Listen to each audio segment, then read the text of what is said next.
Lamar Jackson is must-see TV.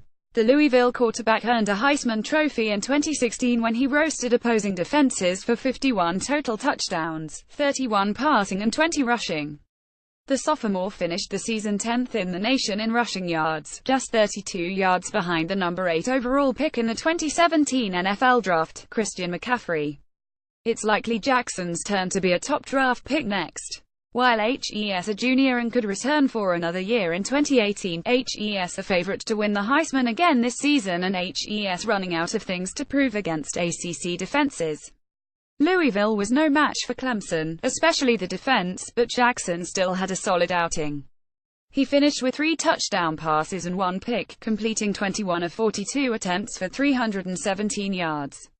He also ran 17 times for 64 yards.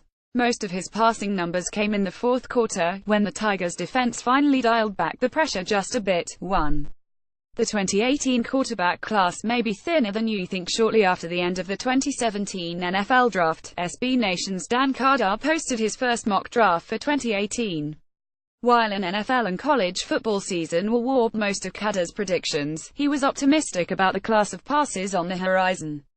USC's Sam Darnold, UCLA's Josh Rosen and Wyoming's Josh Allen were projected as the top 3 picks, respectively.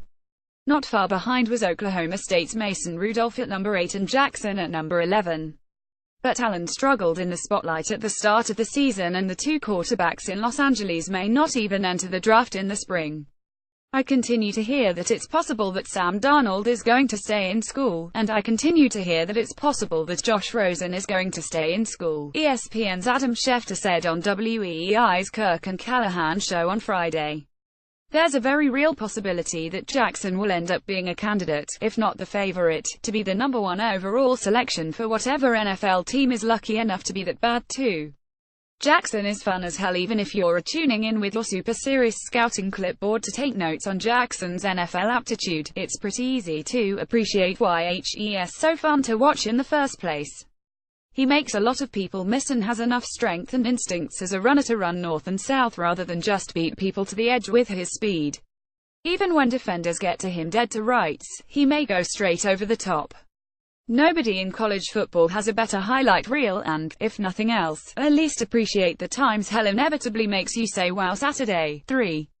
Jackson has improved on the things NFL teams look for, while his ability to run is what makes him so exciting to watch. His capabilities as a passer will ultimately decide whether or not HES an early draft selection and a successful NFL quarterback. There's no question he has the arm, but HES shown better accuracy, anticipation and pocket presence in the first 2 games of 2017. Against North Carolina, he avoided a pass rusher and, rather than take off and runs, which he has been prone to do, reset to his feet and fired a dart that traveled about 50 yards through the air and into the arms of his receiver for a huge touchdown. Later in the game, he connected on a wide-open 30-yard touchdown pass, but not to his first read. He was looking left at the beginning of the play before firing to a seam route. Jackson isn't a polished product yet, but Louisville coach Bobby Petrino has made an effort to prepare his quarterback for the NFL with more complicated looks and plays under center. It's still early in the season, but Jackson's development from 2016 to 2017 is a good sign that he'll be a player who can continue to hone his abilities as a passer when he moves into the professional ranks. 4. Clemson was one of the last games for Jackson versus top competition. Sometimes the hardest part about watching and evaluating a college quarterback can be parsing through blowouts to find positives that weren't just handed to them by a bad defense. The NFL is a lot faster with a lot bigger guys, so it's important to see players tested against defenders that are actually going to make plays. 7 of Louisville's 9 wins in 2016 were by at least 30 points. The team's 2 wins to open the 2017 season haven't been as drastic a margin: 3,528 over Purdue, 4,735 over the North Carolina, but that's still 82 points in 2 games. After Clemson, the only other team on the Louisville schedule that's currently ranked in the top 25 is Florida State. So there could be plenty more touchdowns and scoring for Jackson in 2017, but Saturday they could be tough to come by. A year ago, Jackson passed for 295 yards and rushed for 162 yards, but his 3 total touchdowns were topped by Deshaun Watson's 5 passing touchdowns in a 4,236 loss. It would take an even more heroic effort for Jackson to have the same kind of numbers this time around. 5. Expect to see Jackson running for his life. Okay, so it's not exactly a reason to be excited about watching Jackson against Clemson, but it'd be smart and realistic to temper expectations a bit. NFL fan, do not judge Lamar based only on this game, SB Nation's college football editor Jason Kirk warned. If he balls out, like he did last year, be astounded. The key matchup, and the biggest reason Clemson is a road favorite, was the Louisville offensive line's dubious matchup against the Clemson defensive line. And the Tigers got the better of it in their 4,721 win. The Cardinals' offensive line allowed Jackson to be hit far too often in 2016 and is still a big question mark in 2017 with 3 new starters. Meanwhile, the Tigers ate up Auburn last week to the tune of 11 sacks, nearly breaking a school record. If an NFL fan is looking for more than just a quarterback when they tune in for Louisville and Clemson, defensive tackle Christian Wilkins is a hell of a place to start.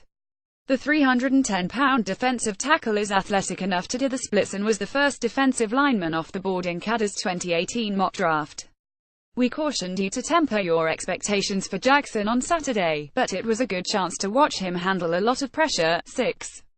Don't kid yourself, Jackson is a quarterback. Former Colts general manager Bill Polian joined the ESPN LA morning show this week to talk football, but said Jackson may need to consider a transition to wide receiver based on his girth and skill set. He's not alone. Others have, and others will, make the same suggestion in the next few months. Thankfully, the group of radio hosts, including former NFL receiver Keyshawn Johnson, reacted incredulously to Polian's statement and disagreed. As well they should, because it's ridiculous. Jackson is a 6'3", 212-pound passer who can effortlessly launch balls with flicks of the wrist. Did you not see the gif earlier? Here have another. He added size in his lower half during the 2017 offseason and is absolutely a quarterback. Being able to run and make the dazzling plays that earned Jackson a Heisman Trophy in 2016 is not a disqualifier for the position. There's a long history of implicit bias in football, with players at many levels still placed, intentionally or otherwise, along racial divides. There is evidence that various levels of football still practice stacking, placing athletes in certain positions based on racial stereotypes, SB Nation's Tyler Tynes wrote in 2016. Most commonly white men are pushed into alleged authoritarian thinking roles: quarterback, offensive line, middle linebacker, where black men are pigeonholed to athletic roles: receivers, cornerbacks, running backs. It wasn't that long ago that ESPN's Todd McShay said Robert Griffin III would be a 4th-round wide receiver. Attempting to do the same with Jackson would be just as misguided. Lamar Jackson is a quarterback, ladies and gentlemen.